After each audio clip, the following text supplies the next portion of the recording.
Hey guys, कैसे हो आप सब।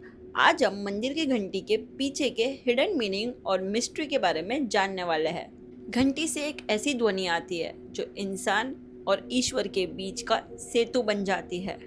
हर मंदिर में एक चीज़ ज़रूर होती है, एक घंटी। ना वो मूर्ति है, ना ग्रंथ, ना दिया।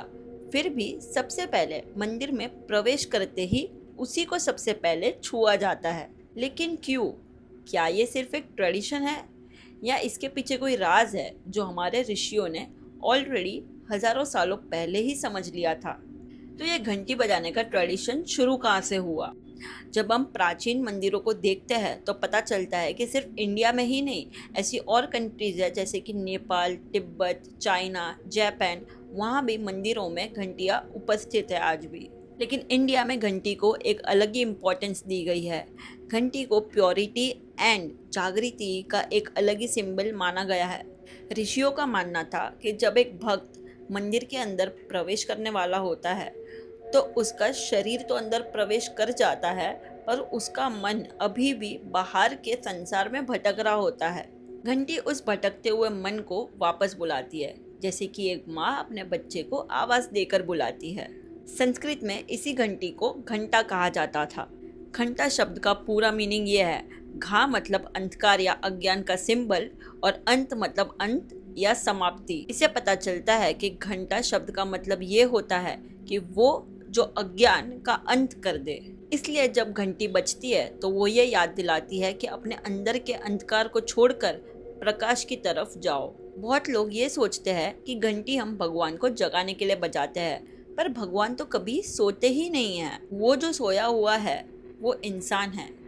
इंसान अपने डर, इच्छाओं और चिंताओं में सो रहा है। और जब घंटी बजती है तो वो ये कहती है कि कुछ पल के लिए इस लाइफ को छोड़ दे और अपने अंदर के स्वरूप को समझ और जगा। बहुत पहले मंदिरों को सिर्फ पूजा करने की जगह नहीं माना जाता था। मंदिरों को एक ऐसी जगह माना जाता था जहाँ यूनिवर्स और डिवाइन खुद आके मिलते हैं। वहाँ पे उनका मिलन होता है और इंसान और भगवान के बीच की सारी दूरियां कम हो जाती है और वो एक हो जाते हैं। इसलिए तब जब भक्त मंदिर में घंटी बजाता था तो इसका मतलब ये होता था कि वो एक दुनिया से दूसरी दुनिया में आ रहा है, अपनी आत्मा को मिलने, अपने भगवान से मिलने, और वो दोनों एक हो जाते थे। प्राचीन किताबों में ये भी कहा गया है कि जो घंटी की ध्वनि थी वो पर्सनली दैविक एनर्जीज को भी इनवाइट किया करती थी। वो ध्वनि इतनी पॉजिटिव, इतनी मेलोडियस थी। जब पूजा शुरू होती है तो कहा जाता है, हे देवता आपका स्वागत है।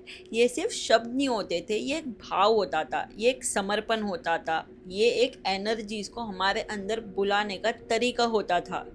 भक्त अपना मन खोलकर कहता है, मैं आपके सामने उपस्थित हूँ, और इसी भाव से पूजा का आरंभ होता है। आपको पता है इस यूनिवर्स ब्रह्मांड की शुरुआत भी एक शब्द से हुई है। वो शब्द है ओम। ओम कोई धर्म नहीं है, ओम कोई मंत्र भी नहीं है। ओम खुद एक अस्तित्व का स्पंदन है और घंटी की आवाज़ को उसी ओम की अनंत साउंड का सिंबल माना गया है। जब घंटी बजती है ना तो उसकी गूंज धीरे धीरे धीरे धीरे सब जगह फैलती है। वैसे ही हमारा यूनिवर्स भी धीरे धीरे पूरा बना था और फिर धीरे से वो गूंज उसी शून्य में समा जाती है, जैसे सब कुछ अंत में उसी परम शांति में लौट जाता है।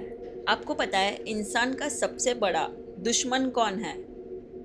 ना वो कोई इंसान है, ना वो कोई बाहर का शोर है। वो है अंदर का शोर, अनंत कल्पनाएं, अनंत चिंताएं और बहुत सारी ओवर थिंकिंग। और इसी आवाज़ में हम अपनी अंदर की आत्मा की आवाज़ सुन ही नहीं पाते और हमारी लाइफ में इतने सैड रहते हैं, गलत डिसीजंस लेते हैं और जाने क्या क्या कर लेते हैं।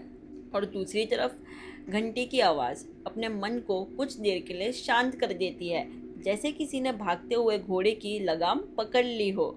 और बस उसी कुछ मोमेंट्स में इंसान को उसकी एग्जिस्टेंस का रियलाइजेशन होता है। वो अपनी सोल को फील कर पाता है, अपने आप को समझ पाता है, एक शांति का महसूस कर पाता है। क्या आपने कभी घंटी के आकार को क्लोजली देखा है?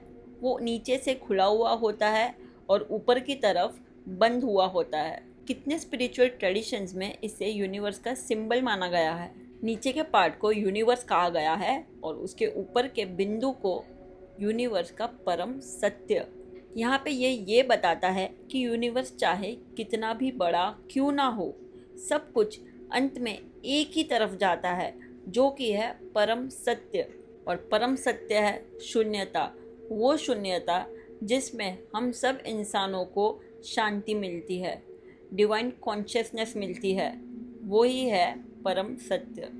ऋषियों ने एक और ख़ास बात बताई थी कि घंटियों की शक्ति उसकी आवाज़ में नहीं, उसकी शक्ति उस खामोशी में है जो आवाज़ के बाद जन्म लेती है। ध्यान से घंटी को सुनना, पहले आवाज़ होती है और उसके बाद बस एक गूंज, फिर धीरे धीरे सब शांत हो जाता है और उस शांति में एक अजीब सी प्रेजेंस महसूस होती है, जैसे समय रुक गया हो, जैसे मन रुक गया हो और आपके और भगवान के बीच कोई भी चीज़ नहीं है और आप दोनों बस एक हो चुके हो।